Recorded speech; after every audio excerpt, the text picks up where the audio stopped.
अनुज इस समय अस्पताल में भर्ती है और उसकी हालत को लेकर एक बड़ा खुलासा बहुत जल्द अनुपमा और राही के सामने आने वाला है। कहानी अब एक ऐसे मोड़ पर पहुंच चुकी है जहां हर एक किरदार की किस्मत आपस में जुड़ती हुई दिखाई दे रही है। ये वही पल है जहां इंसान के किए गए अच्छे कर्म उसके पास लौटकर आते हैं। सच ही कहा गया है कि अगर आप किसी के लिए दिल से अच्छा करते हैं तो भगवान भी आपके लिए वैसा ही रास्ता तैयार करते हैं। अनुपमा ने कभी भी अपने रिश्तों में स्वार्थ नहीं रखा। उसने हमेशा दूसरों की खुशी को अपनी खुशी से ऊपर रखा और आज उसी का परिणाम उसे देखने को मिलने वाला है। कुछ समय पहले की बात है जब जायू की जिंदगी खतरे में थी।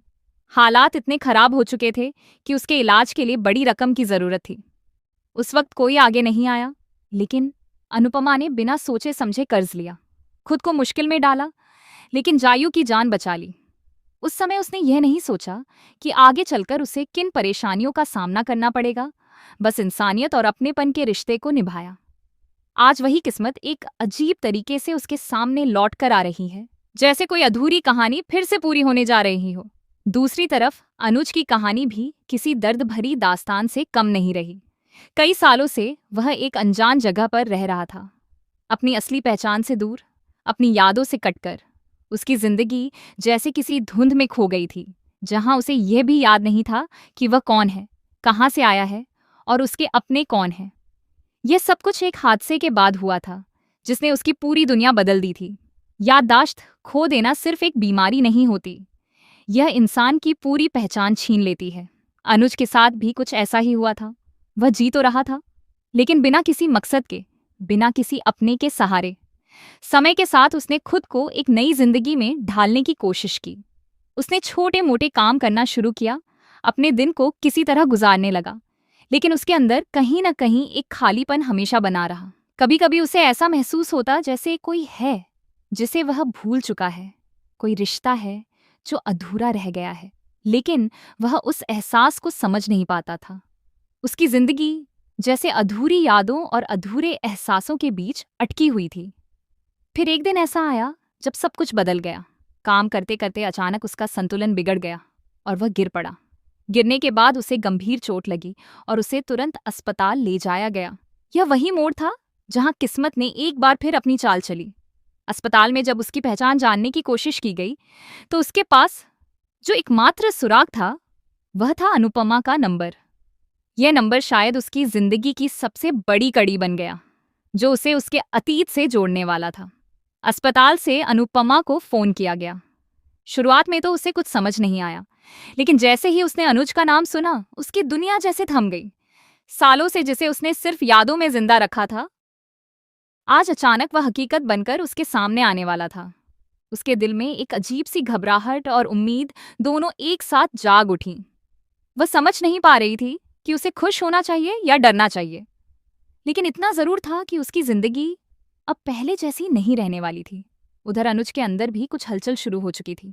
चोट लगने के बाद उसकी याददाश्त धीरे धीरे लौटने लगी थी।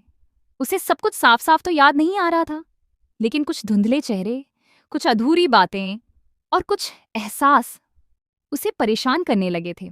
उसे अनुपमा का नाम याद था, उसका नंबर उसके पास था, लेकिन उनके बीच के रिश्ते की गहराई वह भूल चुका था।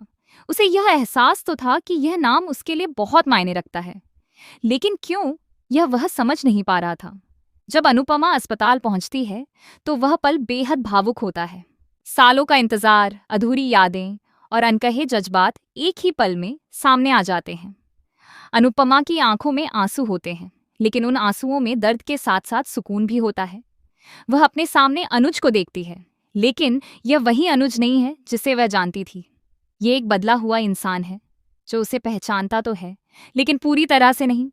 अनुज भी अनुपमा को देखता है और उसके दिल में एक अजीब सी शांति महसूस होती है, जैसे वह किसी अपने के पास आ गया हो, लेकिन फिर भी एक दूरी बनी रहती है। यह दूरी उसकी भूली हुई यादों की है, जो उनके बीच एक दीवार बनकर खड़ी है।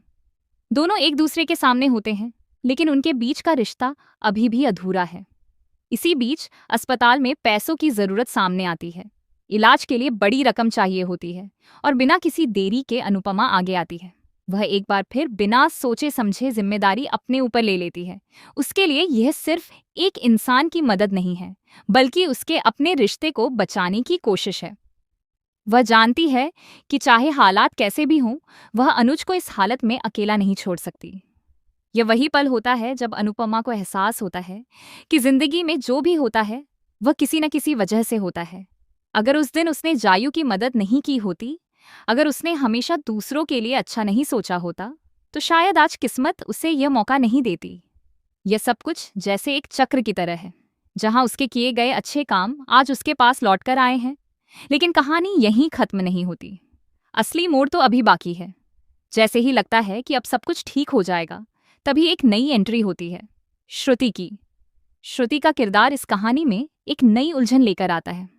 उसके पास अनुज की तस्वीर है, उसके फोन के वॉलपेपर पर अनुज की फोटो लगी हुई है, और इतना ही नहीं, उसके पास एक लॉकेट भी है जिसमें अनुज की तस्वीर है। ये सब देखकर यह साफ हो जाता है कि श्रुति का भी अनुज से कोई गहरा रिश्ता रहा है। लेकिन यह रिश्ता क्या है, यह अभी एक रहस्य बना हुआ है,